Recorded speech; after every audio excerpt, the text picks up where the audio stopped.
দার্শনিক বলেছেন চারখানা তাকে সারাশি আক্রমণ করবে। একটা হলে তার সামনে আত্মীয় স্বজনকে তুলে ধরবে, তার ছেলে পিলে বউ বিটি নাতি পোতা এদেরকে বিয়োগের ব্যথা। দ্বিতীয়, নিজের হাতের মালকে কামাই করে বিয়োগ ব্যথা। 3 নম্বর হলো দেহ থেকে আত্মাকে টানার বিয়োগ ব্যথা।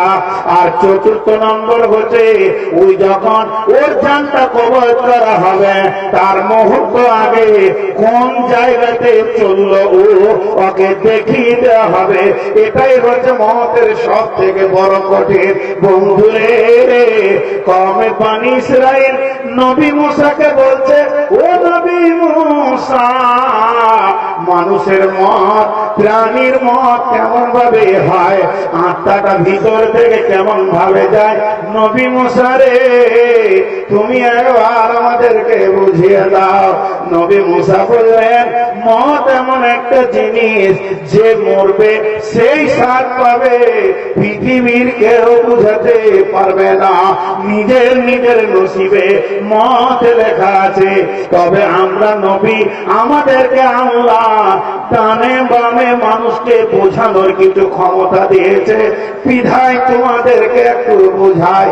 বড়ের গাছের গাছ ছিল, অনেক বড়ের গাছ, ফুলের গাছের ঝাঁক ছিল। নবী মুসা নিজের চাদরটা ফুলের গাছের উপরে বিছিয়ে দিয়ে বলল, একটু হিলিয়ে দিয়ে একটা কোণ ধরে টেনে বলল, মৃত্যু কেমন হবে এটা আমি বলতে পারছি না, পৃথিবীর কেউ বলতে পারবে না, যে মরবে সেই জানবে। তবে একটু অনুশোচনা দিচ্ছে যে যেমন চাদরটা পটপট পটপট করে ছিঁড়ে আসে বড়ের গাছের ঝাঁকি থেকে, ওই রকম মানুষের ভিতর থেকে আত্মাকে টেনে বের করা হবে।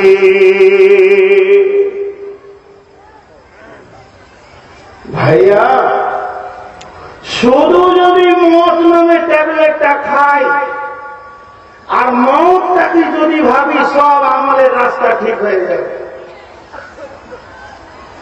মত এমন একটা জিনিস, ইমানদার কেমন করে মরবে ওরা এখন জমা রাখলাম, 1 মিনিট পর বলবো। তার আগে একটা ভেজাল মারি। ভেজালটা কি? এক শ্রেণীর লোক বলছে মানুষ মরে না, তাদের যুক্তি ঠিক আছে। তারা কোরআন থেকে বলছে যে হাদিস বা অন্য কিছু সহি তরিকের ব্যাপার নেই। তারা কোন একটা বলছে, বিসমিল্লাহির রহমানির রহিম, কুল্লু নাফসিন যায়িকাতুল মাউত সুম্মা ইলাইনা তুরজাউন। যায়িকা মানে কি? এখানে গরম চা আছে ধরে, এমনি করে লিখে, এটাকে বলে চুমক দেওয়া। চুমক, চুমু নয়, চুমক। চুমক দিয়ে খেলাম, 1 চুমক নিলাম, 2 চুমক নিলাম। আর যেটা পানি খাই ওটাকে বলে ঢপ ঢপ, বাংলাতে বলে ঢপ ঢপ। আর এটাকে কি বলে? চাটা, উর্দুতে বলে চিখা। তো এবার বলে জায়গা মানে চিখা, চিখা, এমনি করে চিখা। তো ওনারা বলছে কুল্লু নাফসিন, প্রত্যেকটি প্রাণী, প্রত্যেকটি প্রাণী, কুল্লু মানে প্রত্যেকটি, নাফসিন মানে প্রাণী, প্রতিটি প্রাণী, জায়গা মানে চিখবে, জিভ দিয়ে চাটবে, মত, মতে চাটবে।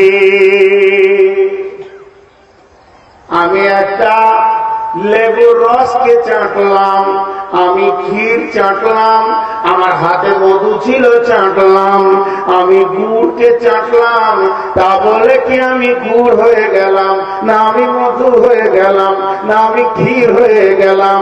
ওনাদের যুক্তি হচ্ছে প্রত্যেকটি প্রাণী মৃতকে চাটবে, মানুষ মরবে না, মৃতকে চাটবে। জি, আপনাদেরকে আমি দাওয়াত দিয়েছি, উদাহরণটা ভালো করে শুনেন।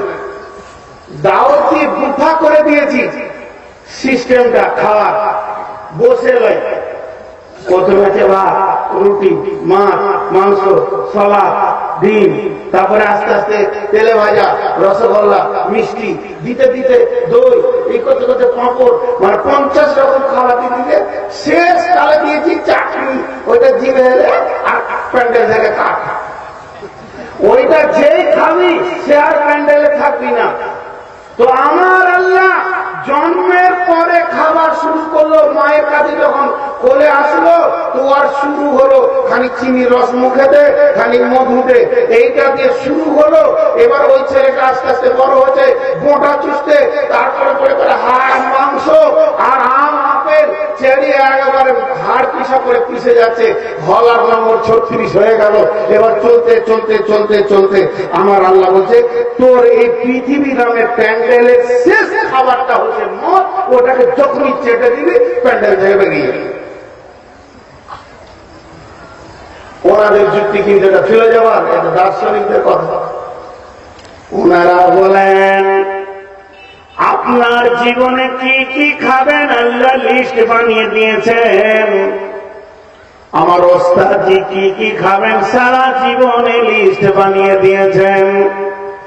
আমি কি কি খাবো লিস্ট বানানো আছে, কোন তারিখে কোথায় বসে খাবো লেখা আছে।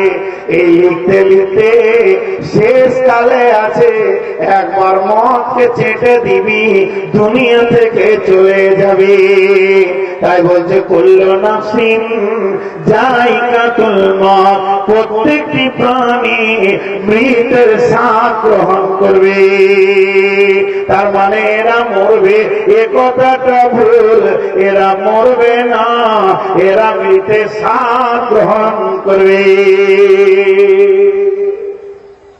আর একটা উদাহরণ দিব তো ক্লিয়ার হয়ে যাবে কথাটা। এটা স্বাদ বললাম, আর একটা উদাহরণ দিব তো ক্লিয়ার হয়ে যাবে। ফারাক্কা থানায় বড়বাবু আছে, উপর থেকে নোটিশ এলো। নোটিশটা কি, যে বেনিয়া গ্রাম বলেন চাই ফারাক্কা বলেন, বাল্লালপুর বলেন, কোন একটা গ্রামের নামে আসলো যে এই গ্রামে একটা কুখ্যাত ডাকাত আছে, তুমি যেদিন ওকে গুলি করে মেরে দেবে সেদিন তোমার ট্রান্সফার হয়ে যাবে। মানে সরকার ওকে এখান থেকে সরিয়ে বর্ধমানে দিয়ে দেবে, বাঁকুড়ায় দিয়ে দেবে, আরেকটা জায়গায় দিয়ে দেবে। ওকে মারলো না, ট্রান্সফার হয়ে গেল, এটার নাম ট্রান্সফার। এরপরে পরের দিন ও রাতে গুলি করে মেরেছে ওই ডাকাতকে, রাত 12টায় মেরেছে, আর 12টায় একে ওকে গাড়ি চাপিয়ে সঙ্গে সঙ্গে আর ফারাক্কা থানায় না রেখে সিধা চালান করে দিল বাঁকুড়ায় বরজোড়া থানা যাচ্ছে। এখানে অন্য ধরনের বড় বাবু চলে আসে। আপনার বড় বাবুর সঙ্গে কাজ ছিল, সকালবেলায় কাগজটা নিয়ে গেছেন যে সহিটা নিব, তো মেজ বাবু বসে আছে, বড় বাবু কই, বলে শেষ শেষ। শেষ মানে কি, মরে গেছে না ট্রান্সফার হয়েছে? জোরে বলো, সেইখানে শেষ। শেষ মানে মরে গেছে না ট্রান্সফার হয়েছে? আপনারা বলেন। আরে কথাটা হ্যাঁ না বলেনি, ট্রান্সফার হয়েছে, মরেনি। বন্ধু আমার, আমার আল্লাহ এই যে দেহটা দেখছেন, আগে এটা ক্লিয়ার করে। এই কথাগুলো বলবে কেন গো? যখন আপনাকে বলবে। একটা মজার কথা 1 সেকেন্ড আপনাদেরকে পরীক্ষা করে দেখিয়ে দিই। সুসংবাদ, সুসংবাদ, সুসংবাদ, সুসংবাদ, আনন্দ সংবাদ, আনন্দ সংবাদ। আপনারা মনে মনে বলছি কি সংবাদ দেবে, তাড়াতাড়ি উঠেন, কে নেবেন সুসংবাদ বলে? কি বলে এই মাঠে 4 জন হেসালে দাঁড়িয়ে আছে, যে যাবে 5 পিস, যে যাবে 5 পিস। তোর কপালে ঝাঁটা রে, এটা সুসংবাদ। হ্যাঁ, ভেবেছিলাম হয়তো কিছু বলবে, তাই আমার কথা বলে। আচ্ছা, মমতার কাছে কেউ যেতে চায়? আরে হ্যাঁ না বলে না? এতগুলো লোক বসে চুপ করা, সেরা সিলের লোক এসছে, ও মানকে আসবি। তোমরা যারা চুপ করে বসে আছো, চোখ আর খালি করতে পারবে। সুসংবাদ এটা মত, সুসংবাদ না দুঃসংবাদ? ভালো সংবাদ না খারাপ সংবাদ? মত এরা রাইট আর মনে বক্তা দিয়েছেন, আমাকে আর পছন্দ করছে না। মত ভালো সংবাদ না খারাপ সংবাদ? হ্যাঁ, কে কে ভালো বুঝে উঠেন, হেসা দিয়েছেন তো? কে কে ভালো বুঝে উঠেন, হেসা দিয়েছেন তো? পিস করে দিচ্ছে ঘড়ি, তখন এমন করবে যেখান দেখে। একটা মজার জিনিস একজন ফিলোজফার দার্শনিক বলেছে, দেখেন, একটা হচ্ছে জাহান্নাম, একটা হচ্ছে মত। খুব ভালো কিছু, একটা হচ্ছে জাহান্নাম, একটা হচ্ছে মত। আরেকবার বলছি, একটা হচ্ছে জাহান্নাম, একটা হচ্ছে মত। মানুষ যদি চেষ্টা করে জাহান্নাম থেকে বাঁচতে পারবে, মানুষ চেষ্টা করলো মত থেকে বাঁচার উপায় নাই। ঠিক আছে না? মানুষ চেষ্টা করলে জাহান্নাম থেকে বাঁচতে পারবে, চেষ্টা করো মত থেকে বাঁচার উপায় নাই। কিন্তু বর্তমান মানুষ এত বোকা, মত থেকে বাঁচার যত চেষ্টা করে, জাহান্নাম থেকে বাঁচার চেষ্টা করে না। পেটে লাগছে,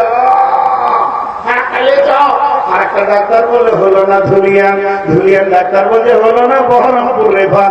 তাড়াতাড়ি করে বাবা পিজি দিয়ে বাঁচবার এত আকাঙ্ক্ষা, পিজি বলতে হবে না, চাচা বাঁচতে গেলে তোমাকে ভেলোরে যেতে হবে, তাড়াতাড়ি করে বাঁচতেই হবে, কিন্তু উপায় নাই। তা ফিরলো না, তুমি মত থেকে যতই পালাবার চেষ্টা করো, মত তোমার থেকে গতিশীল, একদিন তোমাকে ছাপ্পা মেরে ধরবে। অতএব মত থেকে বাঁচার চেষ্টা করার থেকে জাহান্নাম থেকে বাঁচার চেষ্টা করা অনেক গুণে ভালো। তো মত হল সুসংবাদ। আল্লাহ তাবারক ওয়া তাআলা কোরআনের মধ্যে একটি আয়াত এনেছেন, আয়াতটার নাম আয়াতুল কুরসি।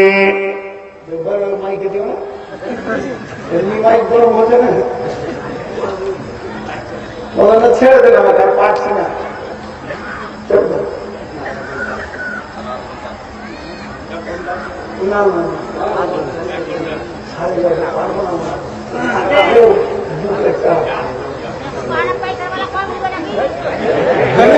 ছোট ছেলেদের মুখ আছে, আমি ছোট ছেলে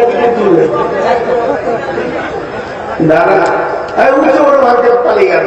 আমি 11:30 ছাড়বো ইনশাআল্লাহ।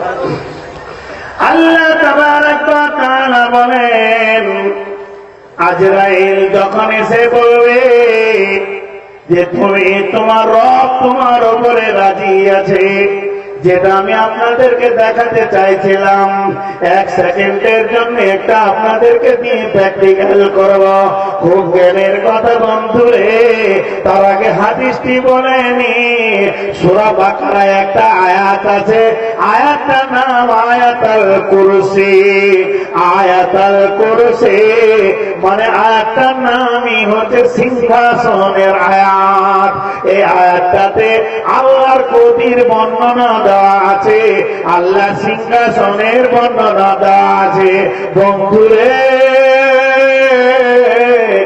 বিশ্বনবী বলছেন এই আয়াতুল কুরসির ব্যাপারে, আল্লাহু লা ইলাহা ইল্লাহু আল হাইয়ুল কাইয়্যুম লা তাখুযুহু সিনাতুন ওয়া লা নাওম লাহু মা ফিস সামাওয়াতি ওয়া মা ফিল আরদি মান যাল্লাযী ইয়াশফা'ু ইনদাহু ইল্লা বিইذনিহি ইয়া'লামু মা বাইনা আইদিহিম ওয়া মা খালফাহুম ওয়া লা يحيطون بشيء من علمه إلا بما شاء وسع كرسيه السماوات والأرض ولا يعوده حفظهما وهو العلي العظيم বন্ধুরে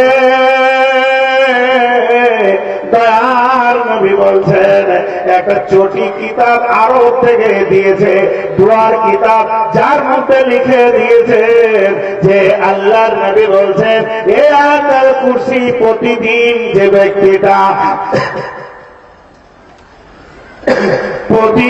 যে ব্যক্তিটা